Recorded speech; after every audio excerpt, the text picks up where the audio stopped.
Buenos días. Quisiera comenzar por agradecer a los organizadores, a la Fundación Al Civil, al Centro de Ciudades Históricas, a mi amiga Cristina, la invitación para para participar en este evento tan importante. Y también, claro, evidentemente, pues cuánto lo lamento que los problemas, las prioridades en estos momentos difíciles me han impedido ir a Madrid, la ciudad donde estudié y me crié. Me piden que hable un poco sobre lo que es gobernanza y eficiencia energética, sobre el contexto que se podría recomendar a las autoridades de una ciudad con gran patrimonio histórico, una pequeña y mediana ciudad, cómo implicarse en todo esto, y finalmente que hable un poquito de mi experiencia ahora con China. Y yo quizá voy a empezar con hablar con lo que es la gobernanza. La energía ha sido tradicionalmente una actividad muy centralizada. La energía, desde que tuvimos la segunda revolución industrial, que pasó a un modelo de sociedad muy intensivo en el uso de energía, la energía ha sido uno de los elementos estratégicos que más han definido las políticas nacionales. Hoy por hoy el mundo ya no es el mismo, los estados-nación no tienen el mismo poder y la sociedad es mucho más compleja, mucho más rica, la comunicación también lo es y también la energía. Las políticas de energía cada día más están siendo políticas también que se descentralizan. Evidentemente tenemos los grandes retos de los problemas con Rusia y el suministro de gas, los problemas globales de los mercados de petróleo, las posibilidades de accidente nuclear, pero para todo ello una de las soluciones claves es la eficiencia energética. Y la eficiencia energética, hay una parte de las actividades de eficiencia energética que se pueden realizar a nivel global, a nivel nacional. Hablo de las normas, de los usos de los instrumentos de mercado y hablo de lo que son las leyes. Pero la eficiencia energética, al final, la parte más importante de la política de eficiencia energética tiene que ser local. Tiene que ser local porque en este modelo de vida que tenemos, ser más o menos eficiente energéticamente depende de las opciones que cada uno de nosotros tomamos en cómo vivimos, cómo nos presentamos socialmente, cómo nos movemos de un sitio a otro, del trabajo a casa, de casa a otros sitios de ocio, en qué contexto todo esto se desarrolla. Y eso no se debe legislar y no se debe imponer con reglas de mercado y con precios. Eso tiene que ser una parte de un comportamiento positivo y social que solo se desarrolla a nivel local. Las autoridades locales, cada día más en esta sociedad compleja, son las autoridades más cercanas al ciudadano, son las autoridades que responden de alguna manera a las preocupaciones y pueden ser más efectivas, porque entienden la complejidad también del asunto. En este sentido, tuve la gran experiencia que todavía estoy teniendo del Pacto de los Alcaldes, cuando en un área que parece que nadie podía hacer nada, que era el área de mitigar el cambio climático, la Unión Europea en su conjunto tuvo un compromiso global de reducir sus emisiones de CO2 y sin embargo fueron muchas ciudades, ahora cerca de 7.000, las que hicieron de ese compromiso global, las que lo llevaron a la parte más personal, a la parte más activa. Son las ciudades que firmaron el Pacto de los Alcaldes, que dijeron yo quiero reducir mis emisiones de CO2 y además yo sé que lo puedo hacer sin necesidad de ir a políticas duras de precios o ir a políticas de imposición. Lo puedo hacer porque tengo una visión de mi ciudad y puedo llegar a eso.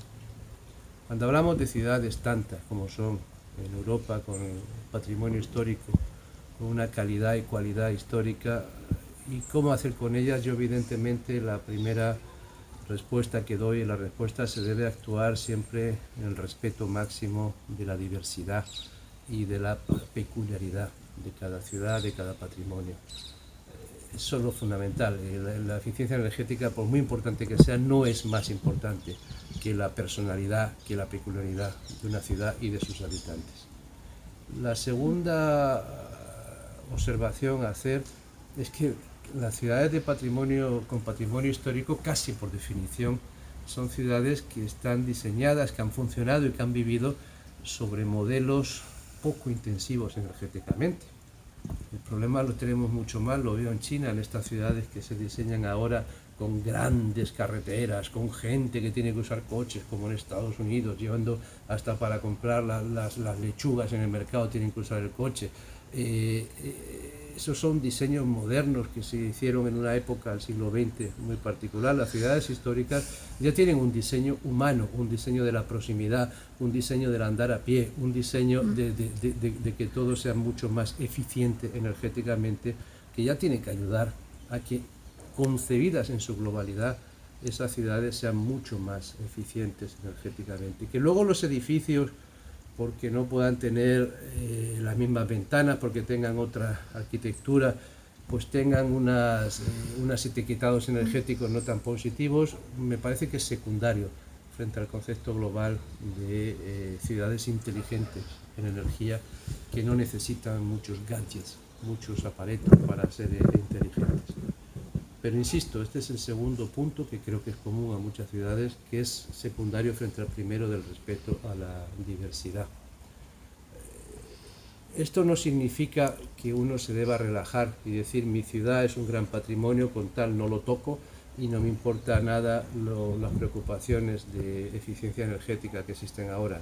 No, es simplemente que el equipo de gobierno de una ciudad de gran patrimonio histórico tiene el mismo desafío que tienen todas las demás ciudades, pero además tiene el condicionante de que tiene que hacerlo respetando ese patrimonio y sin cambiarlo para nada, sabiendo que las ciudades, para estar vivas, están vivas con gente de hoy, y también hay que darle los servicios, las posibilidades y las esperanzas que tienen derecho todas las personas de hoy. Ese compromiso difícil, para el cual no creo que exista una fórmula mágica, espero que no exista una fórmula mágica, es el que hace que sea más difícil y más interesante también en las ciudades históricas de desarrollar políticas de eficiencia energética que, insisto, son tan importantes como en las ciudades modernas.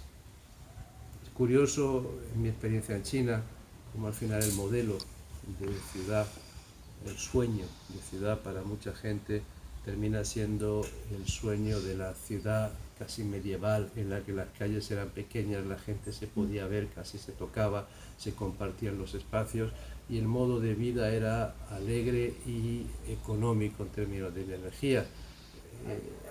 Eso también es otra lección que las ciudades de patrimonio histórico pueden dar al resto de ciudades del mundo. Decir, oiga, usted no está obligado a hacer grandes avenidas y grandes barrios fuera de los sitios y grandes centros comerciales por obligar a todo el mundo a ir en coche. Usted puede tomar el modelo de hace muchos años y, usando la inteligencia, la información que existe ahora, adaptarlo a lo que hay en una nueva ciudad. Eso merecería también la pena hacerlo.